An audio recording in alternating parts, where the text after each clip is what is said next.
大家好，我是小懒。话说啊，8月6号，澳洲新闻的头条挂了一个挺吓人的标题，叫13岁中国女生捅死14岁同学案。光听这个名啊，就让人心里一揪啊，这现在的孩子是怎么了？就在大家伙都等着这件案子开庭的时候，另外一件案子插队先开庭了。这件案子的主角啊，是一位14岁的中国女生的亲妈。这案由呢，听着挺悬的哦，叫意外刀刺男友案。这意外嘛，一听就是想往轻了说啊。但是这案子最逗、最想让人骂街的地方在哪儿呢？在于这位当妈的还在法庭上想着怎么能少判几年，可是她那14岁的宝贝闺女啊，正绞尽脑汁的琢磨，我到底要怎么作证才能让我亲妈的罪名啊做死死的，最好能关她个14年。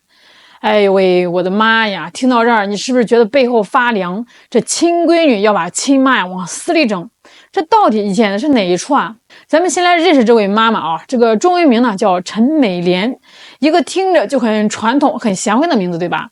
她今年49岁，自己一个人在澳洲的珀斯打拼。开庭那天，媒体的长枪短炮全对着她。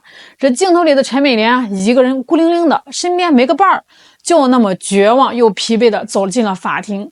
那个背影啊，甭提多凄凉了。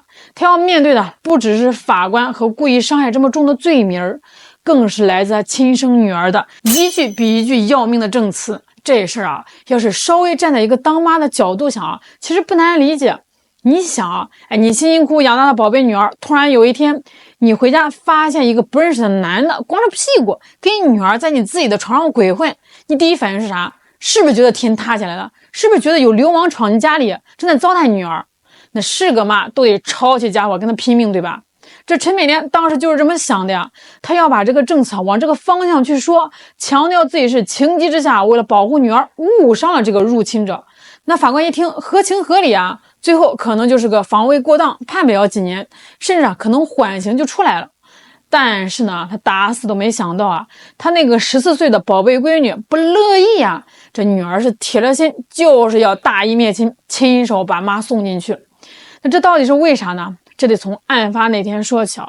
时间呢，回到2023年的10月，地点西澳洲珀斯市的郊区，一个叫帕克伍德的地方。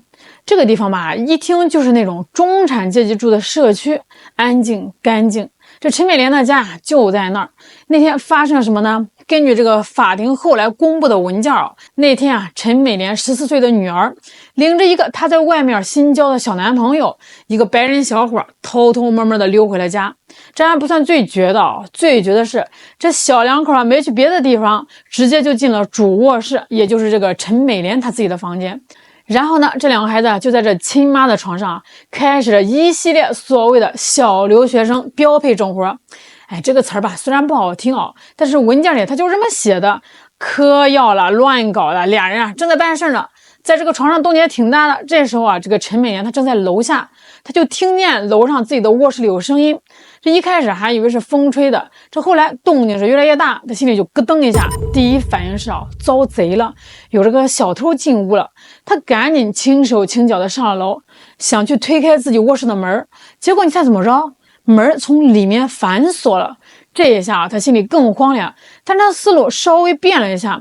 如果是小偷，干嘛反锁门？这很可能是家里面人干的。但是他当时还是太天真了，他压根没往最坏的地方想。他以为顶多就是女儿偷偷溜进他的房间，用他的电脑看点不该看的小电影啥的。这青春期的孩子嘛，有点小秘密也正常。他又是敲门又是喊，最后好不容易把这个门给弄开了。推开门那一瞬间他整个人都傻了呀，就跟雷劈了一样。这脑子真的是嗡的一声，眼前的景象两个光溜溜的身体在被窝里，这空气里还弥漫着一股子怪味儿。那一刻，用现在的话来说，这陈美莲破防了。他感觉自己这大半辈子全都白活了。他辛辛苦苦的赚钱，从熟悉的家乡移民到这个澳洲，图个啥呀？不就是为了让女儿能在这片所谓的自由的应许之地好好读书，将来出人头地，过上比自己更好的生活吗？这不就是咱们成千上万的移民父母那个心里面最朴素的梦想吗？结果呢，眼前的这一幕就像一记响亮的耳光，狠狠的就扇在他脸上。他那10几年的投资，10几年的心血在这一刻全完了。她当时的理智瞬间就断线了。那个小男友一看到当妈的回来了，那吓得魂都飞了，抓起衣服就想跑。陈美莲哪能让他跑了？他像疯了一样冲上去死死抓住了那个男孩的手腕。法庭文件说，陈美莲当时已经完全失控，她冲着自己年仅6岁的小儿子喊：“去厨房给我拿把菜刀来！”你想想那个画面一个6岁的小男孩听妈妈的话，跑到厨房就拿起一把明晃晃的菜刀，就小心翼翼的上楼递给了他妈妈。就在那个白人小伙试图挣扎往门外跑的时候，这陈美莲举起刀朝着他的胸口和肩膀连捅了4刀。当时呢真是鲜血直流这个时候呢，他那个好闺女在干嘛呢？人家一点都没慌，第一时间掏出手机报警。电话里说的清清楚楚：“我妈妈杀人了，快来！”警察和救护车很快就到了，受伤的男孩被紧急送医，还好命大没死，而陈美莲被当场逮捕。一个本来还算平静的移民家庭，就因为这短短几分钟的失控，彻底就毁了。在法庭上，检察官也就是代表这个政府告陈美莲的那一方，态度非常的强硬。他说，陈美莲这就是蓄意造成身体重伤，性质非常恶劣，你别跟我扯什么一时冲动，什么以为是入侵者，我们有证据证明你在捅人之前已经知道这个男的是你女儿的男朋友了，你就是因为你那套极端的保守的中式价值观，反对女儿早恋，所以才故意下狠手。那检察官的证据是从哪儿来的呢？就是他的亲闺女提供的。这个14岁的小姑娘透过视讯连线的方式出庭作证，那真是逻辑清晰，口齿伶俐，一句一句的把自己的亲妈往绝路上推。他说，事发前我就一直拦着我妈，不让她进房间打扰我们。我还跟她解释了，我说我带回家的这个男人是我一个无家可归的朋友。我妈就是嫌弃我交这种朋友，她在明明知道我俩已经发生关系的情况下，还坚持说我不管，他就是入侵者。看到没？这句话有多狠直接就把他妈从这个可能正当防卫的台阶上一脚踹进了绝对是故意伤害的深渊。因为这个案子的性质完全变了，如果你是在不知道对方是谁的情况下，出于这个恐惧伤人，那叫激情犯罪，可以轻判。可是如果你已经知道了这个对方是谁，纯粹就是出于生气和反对而去伤人那性质就完全不一样了，那就是主观恶意的故意犯罪。这闺女还嫌不够，继续加码。她说她看到妈妈拿刀的时候她还特别勇敢的张开双臂，挡在了她妈和她小男朋友中间，试图拯救这个无家可归的男孩的生命。她还跟这个法官强调她妈肯定绝对100%听清楚了她的解释。她绘声绘色的描述，我妈当时根本就不激动，她特别冷静的让我弟弟去楼下拿菜刀。她拿到刀以后，把刀刃高高的举过头顶，一步一步的向我们逼近。你脑补下这个画面这简直就是恐怖片的镜头这哪是一个情绪崩溃的母亲，这分明就是一个冷血杀手她最后总结我刚认识的男朋友为了保命才抓住我妈的手腕，在整个过程中我都能感受到我妈那满满的恶意。满满的恶意，这话从一个14岁女儿的嘴里说出来，形容自己的亲妈。你说这当妈的心里是什么滋味呢？听完这个女儿的证词，陈美莲这边的辩护律师估计也是傻眼了。这还怎么辩这亲闺女都这么说了。这个时候案子出现了一丝转机，轮到那个16岁的男性受害者作证了。这个小伙也挺有意思他通过这个视讯承认了几个关键事实。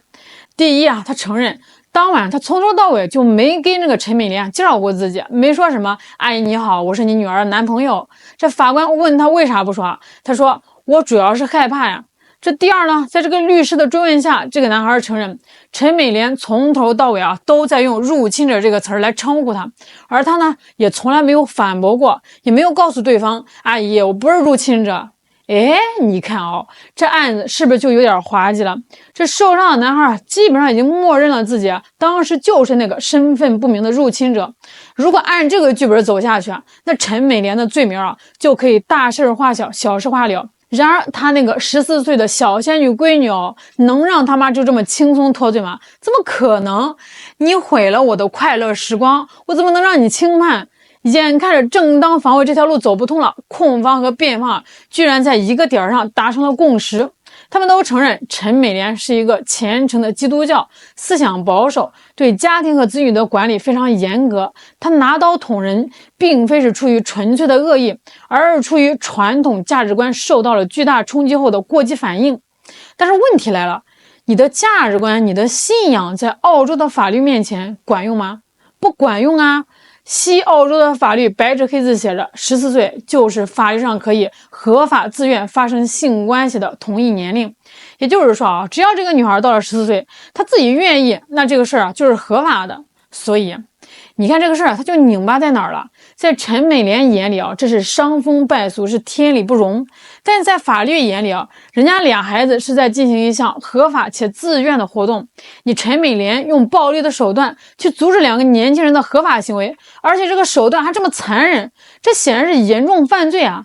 这下好了，控方和法官一商量，行，那就定这个罪名吧，以意图造成重伤的行为攻击他人。这在当地啊属于重罪，检方的目标刑期啊就是14年监禁。对于这个结果，陈美莲的乖女儿表示，我愿意接受。你以为这就完了？还没呢。为了确保他妈呀真的能被重判啊，也可能是为了把他妈彻底给气死啊，这位女儿又给法庭提供了一个关键证据。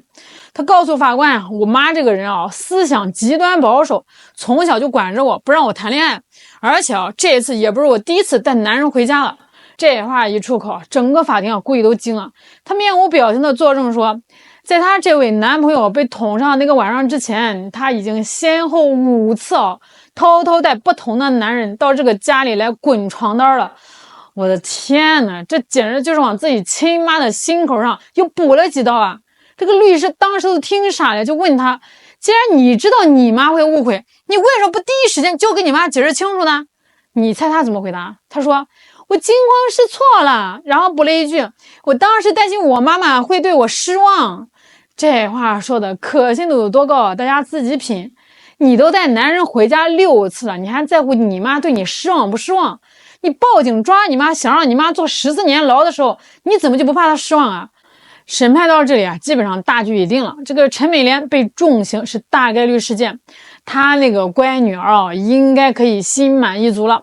好了，那故事讲到这儿就差不多了，但这个事儿留给咱们的思考才刚刚开始。那过去这些年，咱们总能听到一种说法啊，特别是从那些移民的父母嘴里啊，他们说，我做这一切啊都是为了孩子，为了他的教育，为了他能有更自由的环境成长。这话听着多伟大呀！但是很多时候，这个事实真的是如此吗？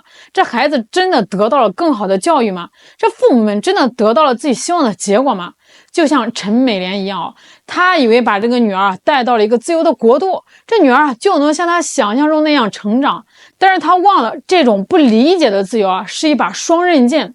当东方家庭那种强烈的控制欲和保护欲，跟西方社会那种极度强调个人权利和法律边界的文化迎头相撞时啊，这种悲剧的发生，那几乎是必然的。陈美莲错了吗？那从法律上讲，她错了，而且是错的离谱。但是她那个女儿啊，就全对吗？